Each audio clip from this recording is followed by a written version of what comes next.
For the last 2 weeks, I have been reading out to you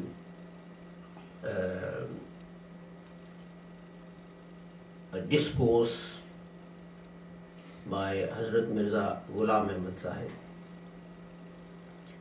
And what he was doing was answering the objections about his support for the British government, and he was setting the scene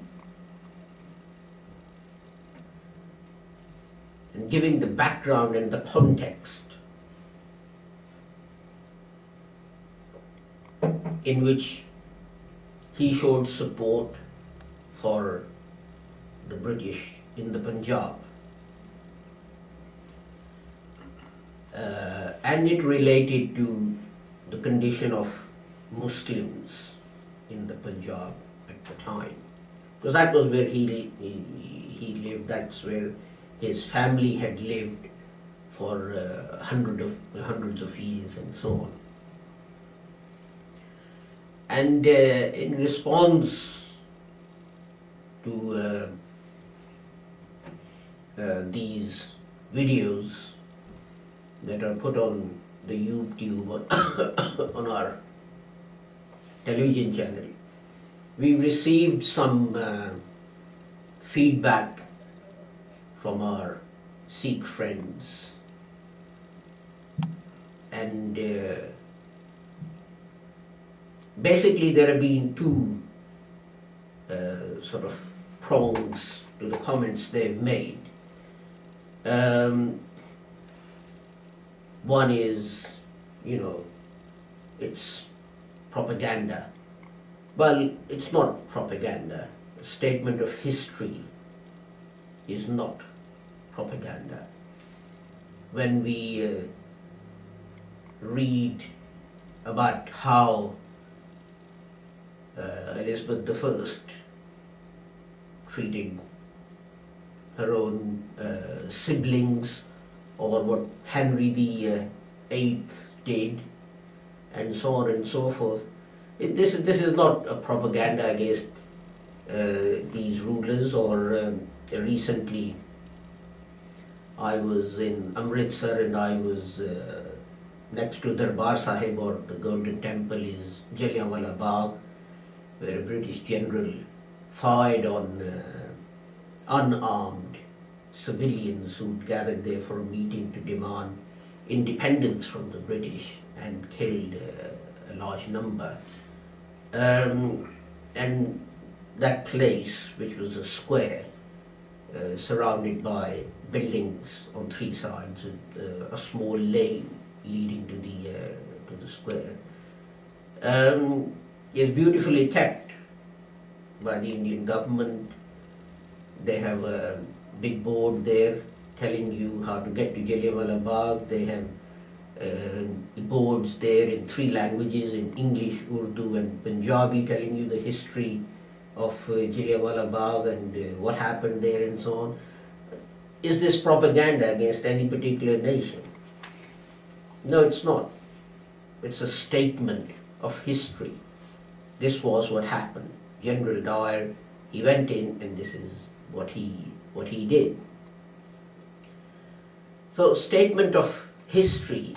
Propaganda is essentially a false statement to try get some kind of a benefit, which it was not. These videos are not, or what Hazrat Sahib said is not. The second point that was made was that a lot of the Muslim rulers weren't very nice, and why are you just talking about the Sikhs? Well, Hazrat was talking about the Sikhs because he was trying to explain the context in which he supported the British. No one has pretended that all Muslim rulers have been nice people. But the point is that if you commit a murder and police come and arrest you, you can't say, but he also committed a murder. You haven't arrested him, but you've arrested me. The police are going to say, well, you know, that person we'll deal with when the time comes. At the moment, we've got evidence against you.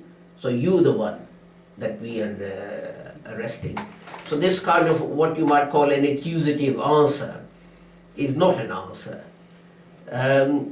But the point is, as I said to you earlier on, that it would be foolish for Muslims to pretend that all Muslim rulers were kind, generous, liberal and so on and so forth. There were some good ones, there were some bad ones. There are incidents in the history of every religion and nation of which people are not particularly proud. But the essential point is this, that Islam was in India for a very long period. The Mughals, about whom Sikhs complain most, because Sikhism actually developed during their rule of India, had Muslim rulers been so tyrannical and had people been so devoid of their human rights, then in 1947, when India came to be divided into India and Pakistan, Muslims would not have been in a minority.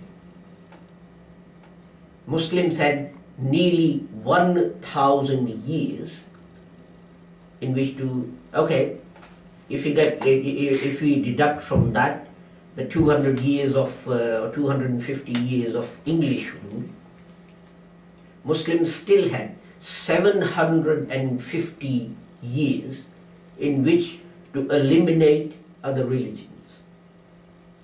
And the religions that were there, it was basically Hinduism and some Buddhists and so on.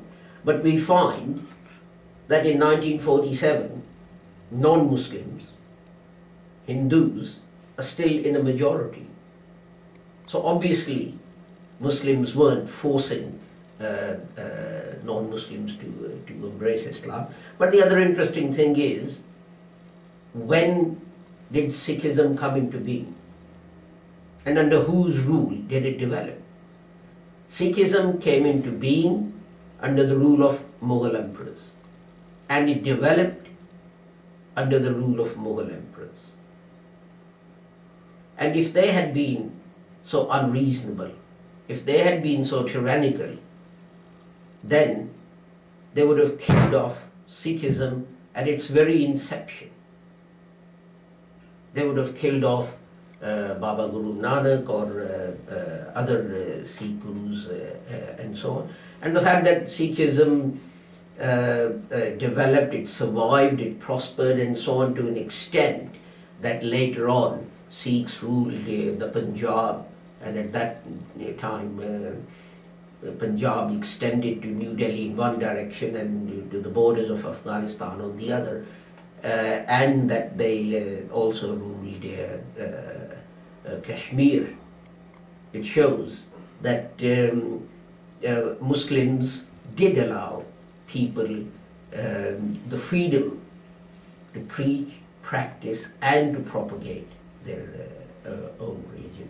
Certainly there were political differences, because when one Mughal king died, the route to succession lay in his sons fighting it up.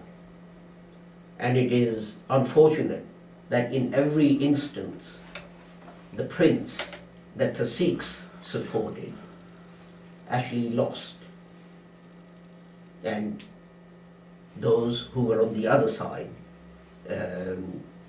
won, and that person then became the next ruler of India.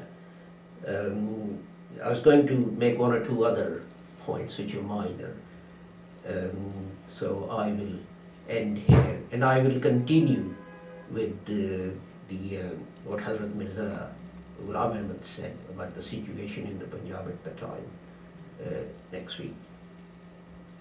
We end our broadcast here, and we hope you will join us next week, next Friday, 12:30, and you'll be pleased to know that slowly but surely the number of people who regularly watch our webcasts and so on is increasing. And if you have any comments about how we can improve our broadcasts and so on, we'd be glad to hear from you. Assalamu alaikum and Khuda Hafiz.